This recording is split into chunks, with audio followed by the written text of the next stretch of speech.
సిద్దిపేట ప్రభుత్వ ఏరియా హాస్పిటల్లో పనిచేస్తున్న అవుట్సోర్సింగ్ సిబ్బంది ఆందోళన బాటపట్టారు. తమకు 5 నెలలుగా జీతాలు ఇవ్వటం లేదని, జీతాలు అడిగితే ఉద్యోగంలో నుంచి తొలగిస్తామని కాంట్రాక్టర్ బెదిరింపులకు పాల్పడుతున్నాడని ఆవేదన వ్యక్తం చేస్తున్నారు. జీతాలు ఇవ్వకపోవడంతో కుటుంబ పోషణ కష్టంగా మారిందని కాంట్రాక్టు ఉద్యోగులు గోడు వెళ్లబోసుకున్నారు. ఇప్పటికైనా ప్రభుత్వం స్పందించి తమ జీతాలు ఇప్పించే విధంగా చర్యలు తీసుకోవాలని కాంట్రాక్టు కార్మికులు కోరుతున్నారు. నెలలుగా జీతాలు ఇవ్వడం లేదు.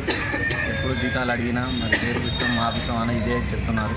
మరి ఈ పరిస్థితి ఇలా ఉంటే మరి మా పిల్లలకు కానీ ఫీజులు కట్టలేకపోతున్నాం.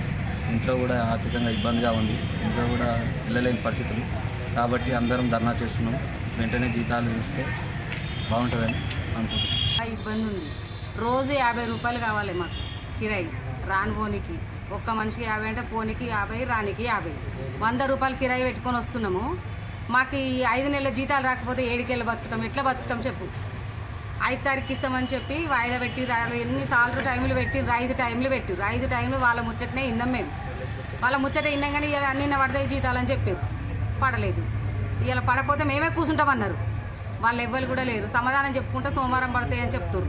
అవి సోమవారం పడితే మళ్ళీ పండగ తర్వాత మళ్ళీ ఇంకా తురుకోల పండుగ ఉంది. అప్పుడు కూడా రావు, జీతాలుగా రావు. వీళ్ళు జీతాలు ఏది అలుసుకోలేదు. మాకు జీతాలు ఖచ్చితంగా కావాలి. లేకపోతే వాళ్ళ చేతికి ఇవ్వని మాకు మనిషికి 30,000 చేతికి ఇవ్వాలి. 3 నెలల జీతం ఇస్తామని ఒప్పుకున్నారు. ఆ చేతికి అన్నీ ఇవ్వాలి. వాళ్ళు బ్యాంకులో పడతలేవు, అకౌంట్లో పడతలేవు, వస్తలేవమ్మా, ప్రాసెస్గా నడుస్తలేదు అని చెప్తుర్రు. కథ మాకు చేతికి ఇచ్చేనాకనే లేస్తాం. మేము అంతవరకు దాకా లేవు. మేము చేసే పని గలీజు, ఉచ్చలు ఊములు, ఏడ్స్ రోగపున్నది, ప్రతి ఒక్క బీమారిది మేము చేసుడు.